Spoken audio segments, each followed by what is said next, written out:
The University College of the University of Maine system, together with the Maine Department of Labor, Bureau of Labor Standards, has formed a partnership to make public information more accessible to Maine's employers. In this last section, we will go over some other issues related to the record-keeping rules. Call this the miscellaneous section or others section. How long do I keep the records?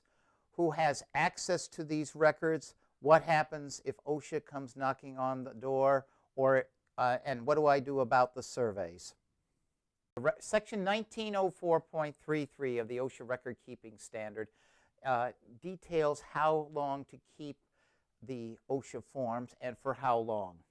The basic rule is that you must retain all of the forms for 5 calendar years. For example, this is currently 2012. You must maintain those records from 2013, 14, 15, 16, and 17. It is permissible to discard all of your 2012 records on January 1st, 2018. During that time period, you are required to update the OSHA Form 300 during that period. Remember, we talked about finding out a case that occurred a couple of years ago and updating that. They talked about finding out that information. It is perfectly okay to go back to your old OSHA form and update an older case. If necessary, add a new case to your 300. Also, under 1904.33, you do not need to update the OSHA forms 300 or the 301. 1904.35 is the section of the standard which talks about who has access to all of your OSHA forms, the 300, the 300A, and 301. Please be aware that before I go into who has the access to the forms, there are 2 different representatives that are mentioned in this standard. One is a personal representative, who is defined as any person that the employee or former employee designates as such in writing, or the legal representative of a deceased or legally incapacitated employee or former employee.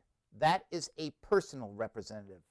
An authorized representative is an authorized collective bargaining agent of the employees, such as a shop steward, a union official.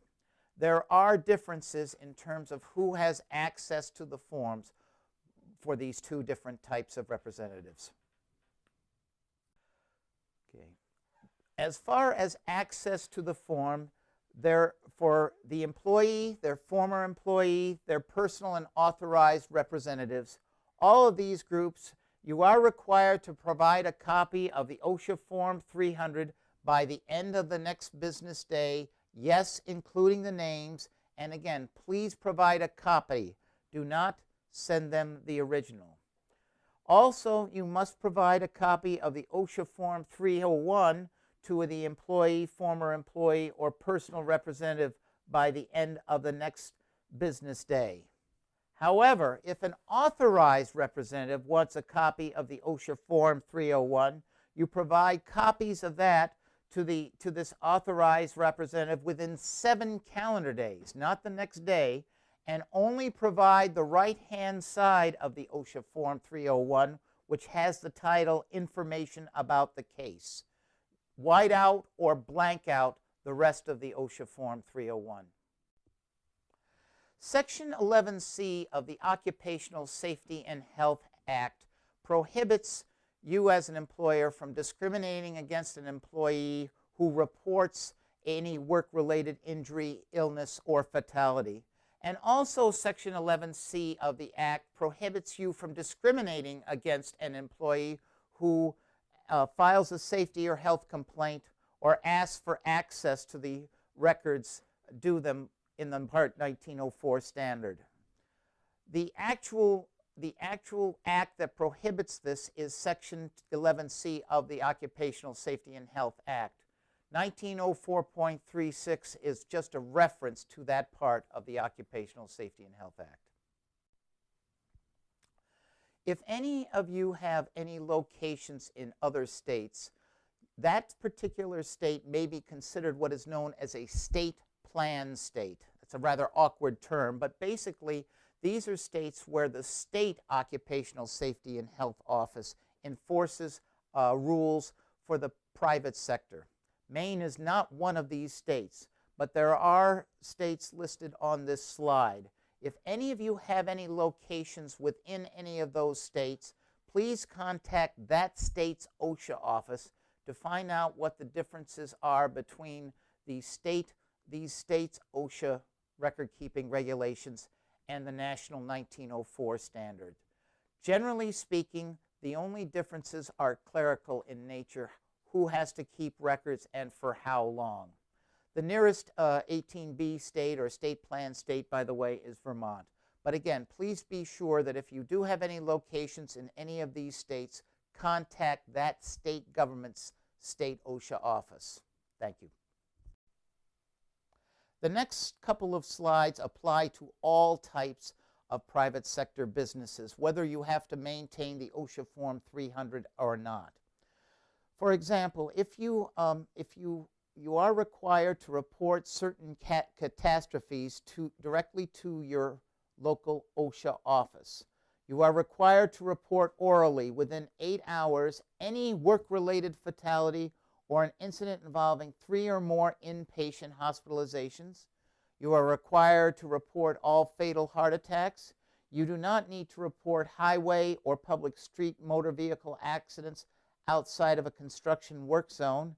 And the construction work zone is basically an area of the street or highway where construction activities are taking place, typically marked by signs, channeling devices, barriers, pavement markings, and or work vehicles.